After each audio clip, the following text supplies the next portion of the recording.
I am EMS, and this is an instructional video for those who don't seem to understand how to interact with police, specifically during constitutionally protected activities. In short,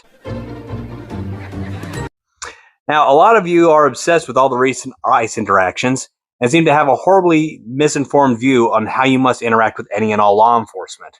Because of that, some of you are now getting killed or making farm animals of yourself. Now, let's start with the initial interaction. You are a white savior Sue. You have a delusional grandeur of what you got from Hollywood and social media, yet have the real-world experience of a toddler. As a logical conclusion, you decide to join ICE Watch and observe federal law enforcement activities. What do? I'm glad you asked. Let's get into it. If you choose to observe, here's what you don't do. Don't follow law enforcement, especially federal law enforcement. That's right, don't do that. But I'm only observing. Here's why. All law enforcement works around dangerous individuals, including but not exclusive to the Postal Service's PPO, or Postal Police Officers. Yep, you heard that right. The United States Postal Service has their own armed law enforcement. When you follow officers in their vehicles, they will not only notice, they will have every red flag thrown in their head. They don't like that and will pull you over. For instructions on how to interact with law enforcement while pulled over, please look up this video. Alright, we have traffic covered. Let's move on to the next part. Your protest organizer sends you a text, and you hurry yourself over to where the location is. There you find 5 unmarked vehicles and a bunch of armed, tactical-looking dudes with masks on. First off, why are you getting near masked, armed individuals? It's like white people have no sense of self-preservation in horror movies or in film. Are you writing this down? Yes, I am. It's kind of hard to hear you. I'm in the hospital with Sydney. I've got time. It's you that doesn't. Well, Rebecca, it doesn't sound to me like you're in the hospital. Sounds like you're in a parking garage. A dark and deserted parking garage.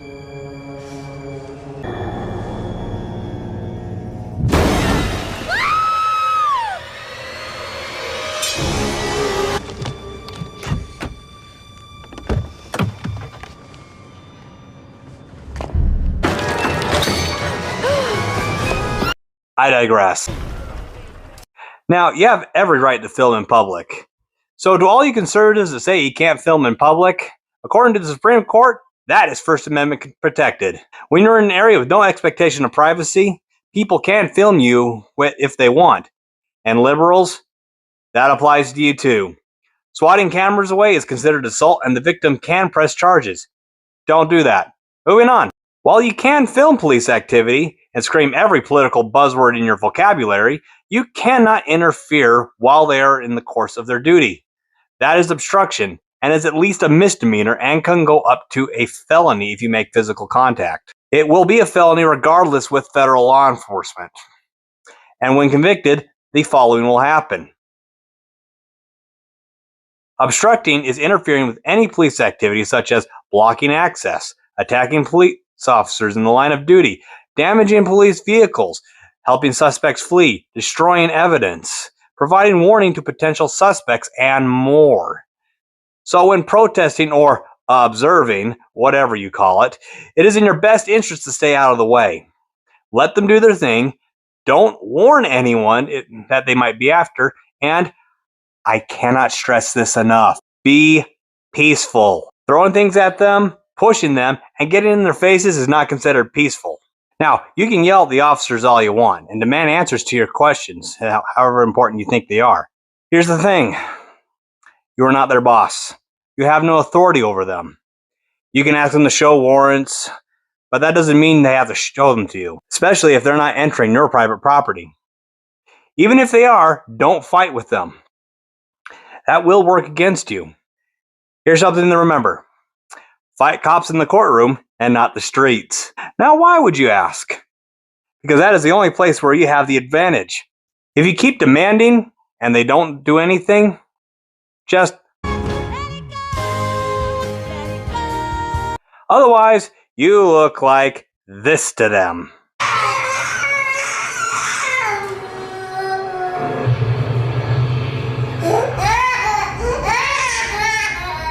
On a side note, can you bring a gun to a protest? Yes, because that obviously needs to be addressed after recent events. However, there are 16 states that do in fact ban the carrying of firearms during protests.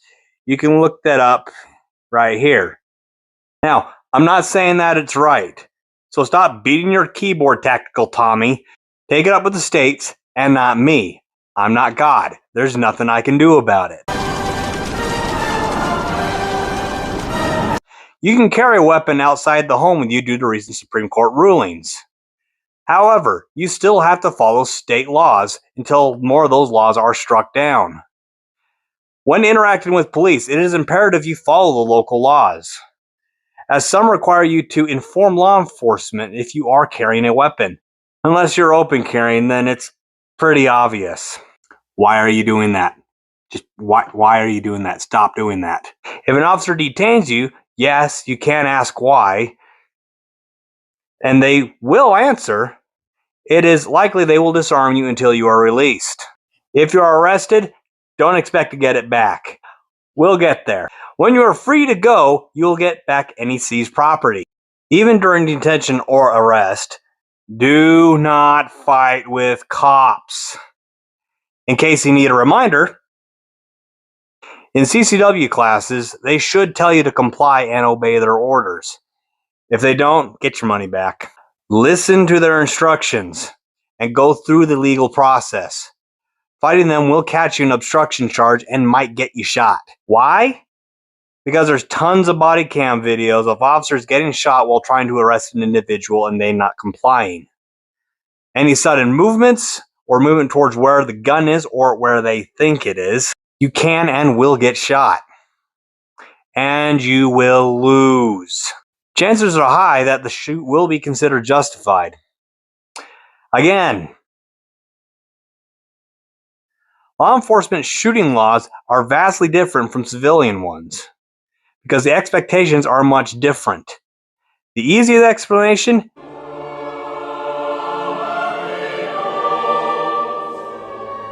So don't act like you do. To add gravity to the situation, if you're arrested while fighting with law enforcement and you have the firearm, it can lead to aggravated assault charges with a felony with a dangerous conviction that can land up to an additional 20 years in prison. Now, back to the protest. Now assume a large crowd begins to form.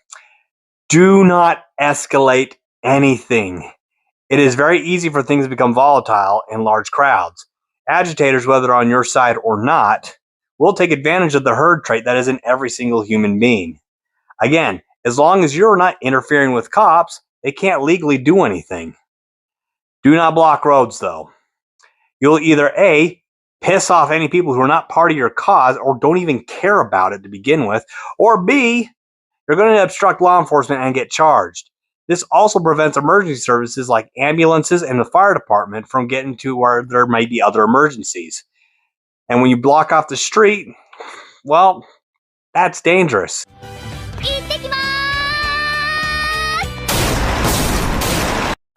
Now, this is important.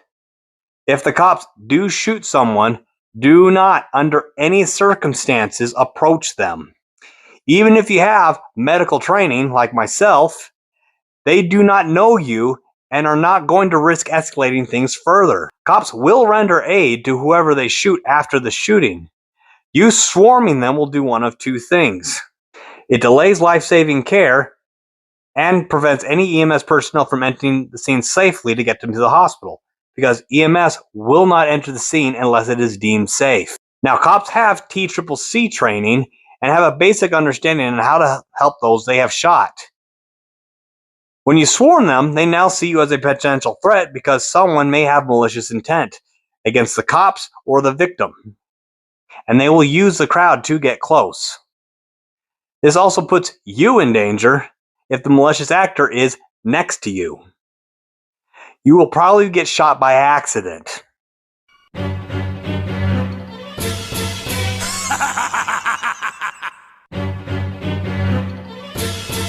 You idiot!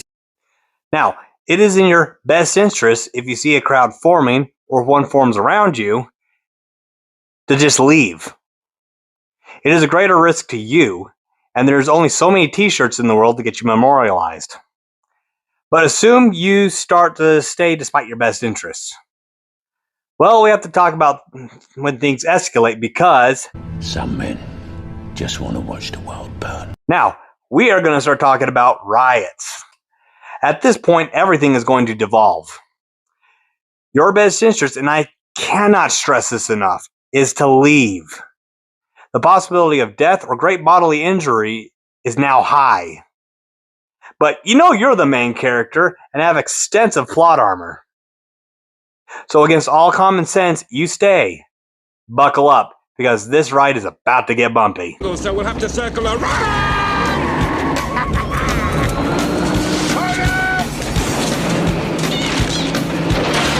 Steering's a little loose. First off, the police is going to form a line on you. Flashbangs and tear gas, either in the form of spray or canisters, will be used as a crowd control measure. Unless you enjoy pain or discomfort, I do not recommend being around any of it. Your sinuses will love it though. Ask anybody who's been in the military. Now, it is important that you keep your distance from the police line, especially if they are protecting a crime scene. They are wanting to preserve as much evidence as possible, and if you really want to get after the cops, you should not tamper with that crime scene, because that evidence is going to have to go to court, and if it showed that they were in fact the perpetrators, it goes against them. You going in there and tainting it throws all that evidence out, and you've just ruined the case.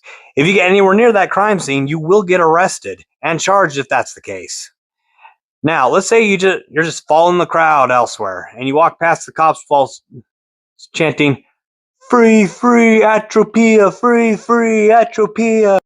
This should be your first warning to go home. The next police presence you will likely encounter will be basic riot control. If they are spaced apart, they are only trying to direct you elsewhere so no one gets hurt or harassed. It is important you follow their instructions, especially if you hear the words, "You are ordered to disperse immediately. Failure to comply with this order may subject you to citation or arrest and may subject you to the use of crowd control agents and or impact weapons. To those outside East Precinct, this gathering has been declared a lawful assembly." At this point, your First Amendment no longer applies and you should just go home. And if you refuse to comply, you will get arrested and likely charged. But you don't listen because the laws don't apply to you. I get it. You have your white privilege card, your race card, and other applicable exemptions. But those are gag items and have no real-world application. It is not legal tender. Now, you're at the point where full riot control measures are in place. Cops and possible National Guard troops, if called, are going to start using Roman legionary tactics to disperse the crowd. You are not going to want to be anywhere near the shields, because if they believe that you're the leader or an instigator, they are going to pull you into the formation and you'll find yourself in flex cuffs. Kinky. You will then be arrested and charged. Other measures include copious amounts of CS gas, really loud noises, less than lethal rounds, including rubber bullets, pepper balls, and beanbag rounds. These will hurt and will have a small possibility of death.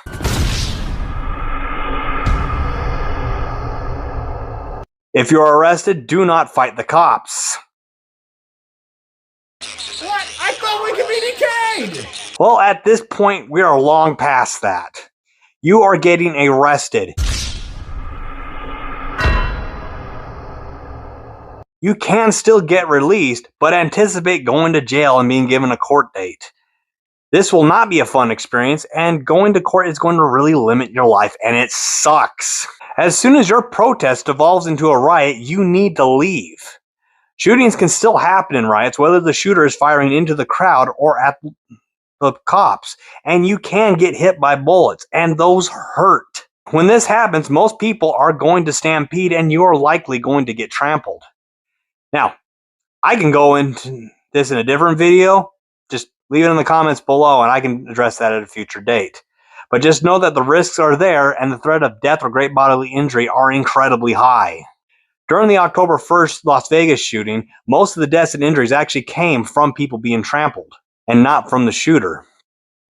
It's like I've told you before, once things get violent, you need to go home. You know, whatever, bro. I'm the main character. I can fight my way out. Listen, John Wick still got injured, and 80s action movies are not based in reality.